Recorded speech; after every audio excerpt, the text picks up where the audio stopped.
Shri Ashish Kundra, chief secretary, Shri Anand Jain, DGP, religious leaders, officers of duty administration, political leaders, residents of Ladakh, cultural artists, media के साथियों, मेरे प्यारे लद्दाख वासियों, आज का दिन हम सभी के लिए गौरव, आत्मसम्मान और नई आशाओं का दिन है। मैं आप सभी को 5 अगस्त और परनाम दोस्तों की हार्दिक शुभकामनाएं देता हूँ। 5 अगस्त 2019 यह तारीख लद्दाख के इतिहास का स्वर्णिम अध्याय है, जिसने हमारी विकास की यात्रा को नई दिशा, नई गति और नई पहचान दी है। माननीय प्रधानमंत्री श्री नरेंद्र मोदी जी के दूरदर्शी नेतृत्व में इसी दिन लद्दाख को अलग यूनियन टेरिटरी का दर्जा मिला। यह केवल एक प्रशासनीय निर्णय नहीं था, बल्कि लद्दाख के लोगों की दशकों पुरानी आकांक्षाओं को साकार करने वाला एक ऐतिहासिक कदम था। आज यह आयोजन केवल उत्सव नहीं, बल्कि हमारी पहचान, हमारी संस्कृति, हमारी आध्यात्मिक विरासत और हमारे सामूहिक संकल्प का एक प्रतीक है। यह हमें याद दिलाता है कि लद्दाख की सबसे बड़ी ताकत यहाँ के मेहनती, साहसी, ईमानदार और राष्ट्रभक्त लोग हैं। यही भावना हमें एक विकसित, समृद्ध और आत्मनिर्भर लद्दाख के निर्माण के लिए प्रेरित करती है। साथियों, पिछले 7 वर्षों में लद्दाख ने विकास के लगभग हर क्षेत्र में अभूतपूर्व प्रगति की है। ये परिवर्तन केवल आंकड़ों में ही नहीं, बल्कि हर गांव, हर परिवार के जीवन में भी दिखाई पड़ता है।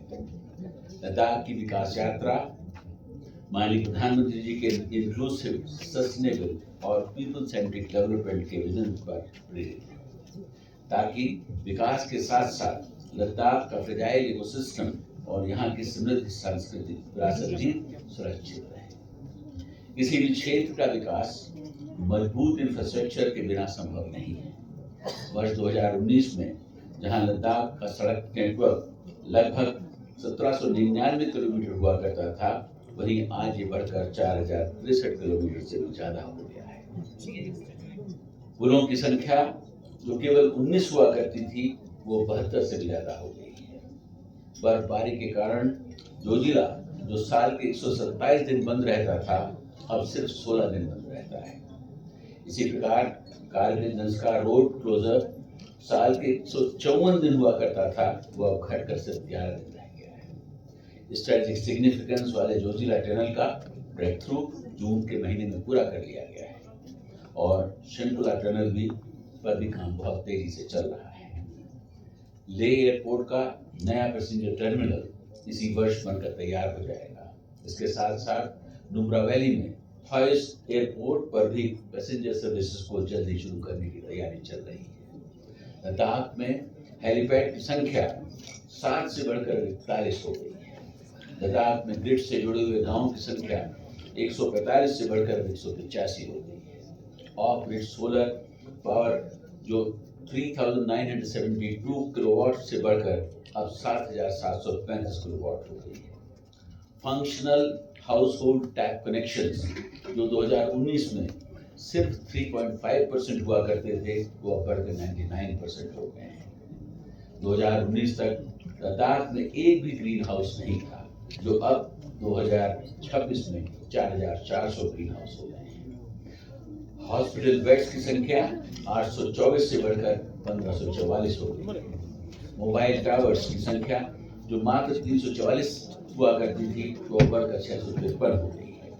इसी प्रकार लद्दाख में होम स्टे की संख्या जो 2019 में 158 हुआ करती थी, वो बढ़कर 2275 हो गई है। मैं ये भी बताना चाहूँगा कि हाल ही में भारत सरकार ने लगभग 1000 करोड़ की लागत से बनने वाले लेह बाईपास को मंजूरी दे दी है, जिससे शहर में यातायात का दबाव कम होगा और लोकल कनेक्टिविटी को गति मिलेगी। प्रोजेक्ट हिम सरोवर, रॉक चेक डैम्स और ईगोफे और माहे कैनाल्स के माध्यम से लॉन्ग टर्म वाटर सिक्योरिटी को नई दिशा मिली है। Green Ladakh campaign, degraded land restoration, water conservation तथा रिन्यूएबल एनर्जी जैसे प्रयासों से आने वाली पीढ़ियों को एक सुरक्षित भविष्य मिलेगा।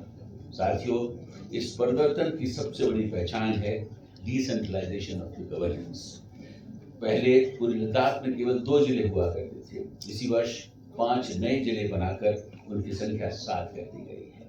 इसी प्रकार 17 नई तहसील बनाकर उनकी कुल संख्या 15 से बढ़ाकर 32 हो गई है। इसके साथ ही नए जिलों को मजबूत प्रशासनिक ढांचा देने के लिए public works department, rural engineering wing तथा public health engineering, irrigation and flood control department में नए डिवीजन स्थापित किए गए हैं।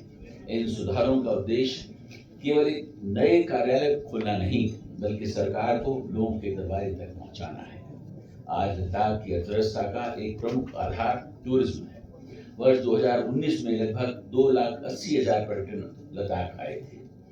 पिछले वर्ष यह संख्या लगभग 3,50,000 तक पहुंची और इस वर्ष जुलाई तक मुझे बताने में बड़ी खुशी है कि हम 3,30,000 तक पहुंच गए हैं और ये साल कंप्लीट होने तक हम 4 लाख को क्रॉस कर जाएंगे। यह वृद्धि स्थानीय युवाओं, होटल, होम स्टे, टैक्सी, हस्तशिल्प और छोटे व्यापारियों के लिए नए अवसर लेकर आई है। इसी दिशा में होटल्स, गेस्ट हाउसेज, रिसोर्ट्स और होम स्टेज को इंडस्ट्री का स्टेटस भी प्रदान किया गया है। साथ ही हानले, तुर्तुक, सियाचिन जैसे कई सीमावर्ती क्षेत्रों को पर्यटन के लिए खोला गया है। लेकिन इसके साथ हमारी जिम्मेदारी बढ़ती है कि हम सीमावर्ती क्षेत्रों की सुरक्षा और पर्यावरण का पूरा ध्यान रखें। हमारी संस्कृति और विरासत हमारी सबसे बड़ी धरोहर है। इसलिए 23 प्राचीन स्मारकों को प्रोटेक्टेड मॉन्यूमेंट घोषित किया गया है। लेह में सिंधु नदी के तट पर भारत का पहला पेट्रोग्लिफ कंजर्वेशन पार्क स्थापित किया जा रहा है तथा लेह ओल्ड टाउन का पुनर्विकास किया जा रहा है, ताकि हमारी सांस्कृतिक पहचान आने वाली पीढ़ियों तक सुरक्षित रहे। साथियों, आज के इस समारोह का सबसे गौरवपूर्ण क्षण है इस पर नाम दोस्तों अवार्ड 2026 का प्रदान किया जाना। यह सम्मान उन लोगों के प्रति कृतज्ञता दिखाता है जिन्होंने अपने उत्कृष्ट कार्यों से लद्दाख और राष्ट्र का गौरव बढ़ाया है। इस वर्ष इस पर नाम दोस्तों अवार्ड हिज होलीनेस राजवांग दोत्पो रिम्पो को प्रदान करने का निर्णय लिया गया है, जिन्होंने लद्दाख में शिक्षा, चिकित्सा, जेंडर इक्वालिटी के साथ साथ पर्यावरण और हेरिटेज प्रोटेक्शन के क्षेत्र में उल्लेखनीय कार्य किया है। मुझे आपको यह बताते हुए गर्व और खुशी हो रही है कि इस वर्ष इस पर नाम दोस्तों life time achievement award Ladakh के महान सपूत महावीर चक्र से सम्मानित स्वर्गीय कर्नल सोनम वांगचुक को समर्पित करने का निर्णय लिया। कारगिल युद्ध में उनके अद्वितीय साहस, नेतृत्व और राष्ट्रभक्ति ने कर्नल सोनम वांगचुक को पूरे देश में लायन ऑफ लद्दाख के रूप में अमर बना दिया। यह आज हमारे बीच नहीं है, लेकिन उनका जीवन प्रत्येक युवा के लिए प्रेरणा का स्रोत है।